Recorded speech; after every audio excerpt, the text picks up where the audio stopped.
Hello, everybody. My name is Jim Collison. I'm Gallup's Clifton Strengths Community Manager. And I am Jillian White, Gallup's lead subject matter expert on Clifton Strengths. Jillian, great to be with you today. We are spending some time talking about the role of strengths in the future of work. Great to have you with me and welcome. Thank you, Jim. It's good to be back. I realize this is my first time to join you as Jillian White. I got married since the last time I joined the show, so great to connect. Excited to dive into the topic for today. Yeah, I love that. And congratulations on that Thank as you. well. Let's talk a little bit about this. When we think about organizational culture, what does it look like to thrive when we think about the future of work? Yeah, Jim, that's a fun question. And to me, I think the best way to picture this is let's just place ourselves for a moment 10 years out. So imagine for a minute it is 2035 and we are in an organizational culture that's actually allowing us to thrive. What does that look like? And when I think about what I'm seeing in the research, what we're seeing in our Gallup Insights, what we're hearing from our clients, that kind of a culture is human centric, it's growth oriented, it's effective at agility, and it's also an organization that provides both autonomy and accountability. So let me dive into those for just a minute. Jim, I told you beforehand, I've got input and learner. So I've got stats we can bring into each of these things. But essentially, folks who are listening in might say, Jillian, you say human centric, let's look at the data. Isn't there a global spending for AI projected of approximately $632 billion by 2028? Yes, there is, right? So why aren't you saying a technology-based organization? Well, if we know that technology is playing a bigger and bigger role in the workplace, it means that we have to build cultures that bring out the best of what makes us human. And so, how do we bring out the best of humanity and help us actually understand how to partner well with technology? So, human centric, that's our first one. Second one that I like to talk about, growth oriented. And Jim, the data on this, if we look, 7 in 10 employees say their organization has experienced some level of disruption or change in the past year. So, any individuals even listening in on this, think about what you've experienced in your own organization. We actually know when people go through that kind of disruption, they're more likely to get burned out, especially bring the connection back to strengths here, especially if they are taking on additional responsibilities that don't play to their strengths. That's a recipe for getting to burnout faster. So disruption is going to continue. We have to expect it. We have to build in a mindset of resiliency. And Jim, anyone listening into this, who has the biggest influence on resiliency for a team, coaching a team? We know if you've been around Gallup, 70% of the variance in engagement comes back to who your manager is. And so if we can help managers know how to understand the strengths of their people, build resiliency for walking through disruption, create effective coaching, effective feedback, that's going to be a powerful culture that helps bring about that growth mindset. And then the third one that I mentioned, effective agility. So bring in all of this disruption that's happening. We have more data than we've ever had accessible at our fingertips before. It's requiring us to be more agile. I think organizations that are going to thrive in this environment are organizations that know how to have systems for listening and quickly responding.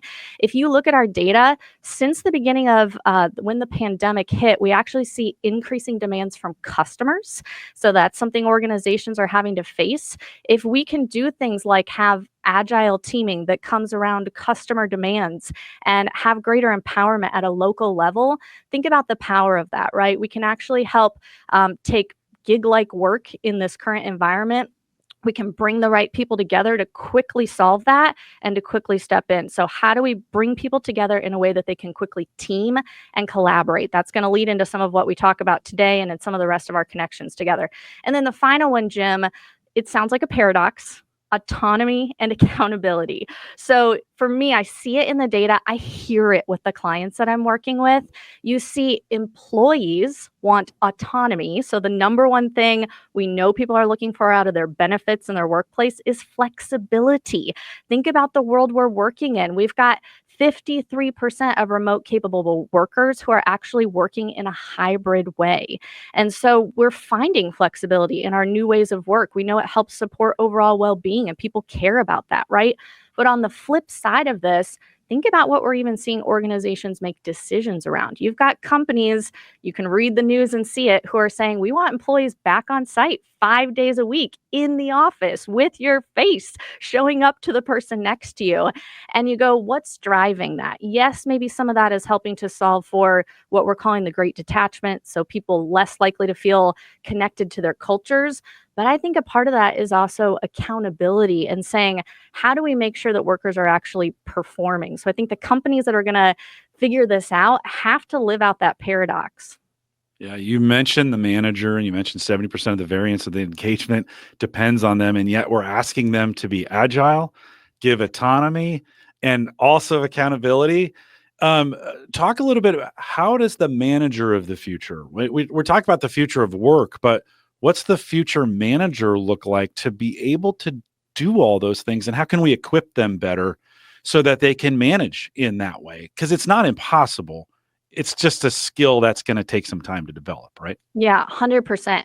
And Jim, I think about what you just said, and you understand why managers are actually feeling higher levels of disengagement themselves and more burnout in the role of manager. There's a lot that's huge responsibilities. I think part of solving that to start with is putting people in place that love managing and have great manager talent. Those are the people who are going to thrive in that space. Think about how the talent of that role is even changing. You need people who are better at resourcing people on their teams, who are better at individualizing, and to your point, who can balance competing priorities for their team. They've got to be able to straddle that line of saying, okay, how do I help my team feel like I'm caring about their well-being, and maybe individualize to what flexibility, autonomy looks like for individuals on their team, but also hold the hand of accountability in a way that doesn't feel micromanaging to team members, but that says oftentimes how we get there is managing to the outcome and the metrics, and then finding ways to coach people to get to those outcomes and metrics in ways that plays to their strengths and honors who they are. Yeah, let's talk about that playing to your strengths, because I think that's a big part of this. How does that role of strengths play into this idea of the future of work? Yeah, and we wouldn't be here if we didn't believe in the power of strengths. And we're talking to people here who are listening in, likely strengths enthusiasts, activists, practitioners across organizations. And our research is so powerful behind this. And if I put it simply, I think strengths is an enabler and an accelerant of future work. What do I mean by that? Enabler, go back to our data, go back to what the future of work is looking for. We have to bring out the best of what makes us human. And so anything that helps us have a language around that, helps us understand that, helps us coach to that, is going to make us more powerful and more resilient for the future of work. So look at even our data. Anyone who's been around strengths, if we're helping people play to their strengths, 6 times higher engagement, 7.8% higher productivity, 3 times higher likelihood to have a great quality of life. So it enables us to bring out the best in humans. But I also like the accelerant word. And I think this comes into even just looking at agile teaming, the power of strengths as a collective. So as we start to think about that future of work, imagine a world where we're quickly assimilating almost gig type workers around an issue with our customers, right? If we're pulling together a cross-functional team, we're looking at data from all sorts of inputs, we're bringing in different talent that's perhaps more diverse than it's been in the past, different skill sets, right? To be this agile team. Imagine a world where in this future of work, we're able to quickly cut through the clutter, have relational shorthand to understand how we work together, what each person brings. That's why, and I love to just reinforce, strengths is not just fun to talk about. It's not a good team exercise. If you're really helping teams get there, 12.8% higher productivity for teams that are playing to their strengths. And when we help organizations focus on this, it's a part of your business strategy for resiliency in the future. We see up to 29% higher profitability, 7% increase in customer engagement. So there's a lot of power in thinking about that human side of the future of work, that agile side of the future of work, making that be strengths-based. We see this all the time when individuals take Clifton Strengths and they have this emotional response to it because someone's identified in them things that they knew they were good at, things they've had success in before, and it's been reinforced. And there's this moment. Then But it's not a solo sport, right? We have to take that into teams, right? In that moment when teams, and this doesn't, I think, happen as often as we'd like it to, and I think it needs to become more prevalent, where teams begin then to understand that's your accelerant, right? Where the Yes. teams come together and say, "Oh, you have that. Okay, I get this now." I think there's an And I exponential would even factor. take that a step further, if you Yeah. will. So Mhm. imagine, team to team. So part of Mm. what we even look at, some of the coaching that I love to do is when you help, let's say, a leadership team who knows their strengths collectively, look at the strengths of their entire organization or a function that they're working with. Or you say, how does our HR function partner with this part of the business? And you can look at the collective makeup of a group as well. So I think Yeah. we'll actually use more big data and even understanding human behavior in that future of work using our strengths insights. Yeah, yeah, I love that. Teams understanding team strengths. How powerful it is it when the manager knows the strengths of those individuals, though, who has a direct impact on the work that they're doing and can guide them in a way. I think about that the Q12 question. I get the opportunity to do what I do best every day. How powerful is it when that manager knows? It's got to be the key to the accelerant, right? 100%. And, add to that everything we know from in our strength certification training, right? What do we do when we're working with managers? We're working with them because they're huge levers of change inside of an organization. But it's not only helping them understand the strengths of their people, it's also helping them understand their strengths and say, how are you showing up to the people who you are leading, bringing the best of who you are, but also aware of where your blind spots might be for your team and having some strategies to help address those so that you're truly effective in that management role. Mm, love that. Let's think now. Okay, so we've got everybody all fired up about I want to do this. So as we think about doing this in the future, how do organizations start to get ready? What could they be doing? We can't go back to the past. What could they start doing today or in the coming days to start getting ready for this for the next 10 years? Yeah, and it's fun because I think across even the clients that we're working with, and there's different approaches to this. Even just bringing in a strengths based mindset into companies, and one simple starting point is giving people the language of strengths, giving them a way. That's go back to how Don Clifton initially did the research behind the assessment. He was looking for a way to give people a language to talk about what's right with them, and so even giving people that language as a starting point is a starting point. But I think we miss the boat if that's where we stop, right? Mm. We have to take it further than that. We have to your point, help managers and leaders be really good strengths based coaches. So, do we have learning in place that helps with that? Do we have systems that recognize that? Are those the stories that we're telling, right? Are we helping create those great strengths based coaches in our leaders and in our managers?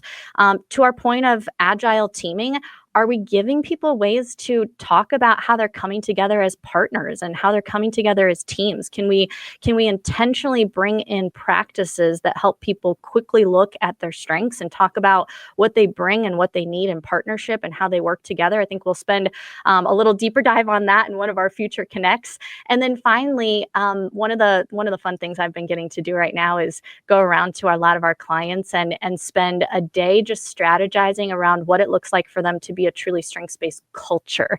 And usually in those days, what we're doing, if I think about our clients who are doing this best, it is integrated. It's not just a tool, right? It's integrated into the mindset, the DNA of the company, the rhythms of the company. So you're looking at things like, how do we do performance management?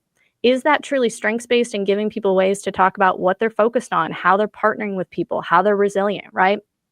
Is it baked into our learning and our development for leaders and managers? Are we truly enabling people to be those strengths-based agile coaches that are giving feedback that help our people learn and grow and listen and respond to what's going on around them? And are we telling the story of this in a way that it doesn't just feel soft, but we're connecting it back to the business outcomes and helping leaders and even how we're positioning things in the marketplace be in a way that our culture is actually what allows us to be resilient, to be future ready, and to be strengths based. Jillian, you spend your days on the front line working with organizations doing this every single day. And as we think about the future today, What's tripping people up? What are they struggling on? What are the things today, if you were to maybe find a common thing or two that they're really struggling with today to kind of help them that you're helping people push through? What is that? Yeah, I go back to what I shared earlier with even what we're seeing in the data around what we're calling the great detachment. I think Mm, one of the true challenges that organizations are facing, especially as you have this battle for autonomy but accountability, is that you're allowing people to work more hybrid and remote, but we're seeing a decline in things like people feeling connected to the mission or purpose of their organization. Yet we know that humans want to find a sense of mission, purpose, contribution in the place that they're working. So I think that's a common thing that every organization is facing. And there's a true threat in that because there's a threat of losing talent as a result of that. There's a threat to productivity if people feel less connected to your company as a whole.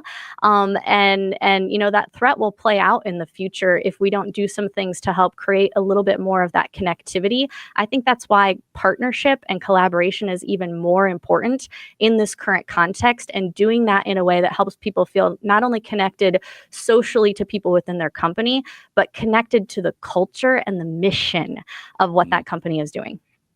love that. There's always challenges, no matter where we are in the timeline, no matter what we're doing, there's always challenges. Jillian, I'm going to ask you to wrap this up. Maybe just a sound. If you had a minute to encourage somebody, you're in the elevator and they're like, "Oh, I'm really struggling with this." What would you tell them in a minute? Start simple. If there is anything that's going to help us be prepared for the future of work, it's simply allowing people to have more strengths-based conversations in the context of relationships. And so the more we can help people think about how they're partnering, how they're teaming, how they're working together, that's the simple starting point. So the next time you have a connect with someone one-on-one, ask them what their strengths are, share what yours are, share what you bring, what you need. The next time you have a team meeting, have people have an opportunity to talk about what they do best as a part of that team and how to work together. So simply bringing strengths conversations into the context of how we are collaborating and partnering, that's an easy starting place that helps us be ready for the future of work. Love that. Jillian, thank you for your time in this time together, and appreciate your knowledge and your expertise and all the things that we do. Thanks for coming out today to be with me. You bet. Look forward to next time. For everyone listening, if you've got any questions, you can always reach out to us. We'd love to hear from you. Thanks for listening today. With that, we'll say goodbye, everybody.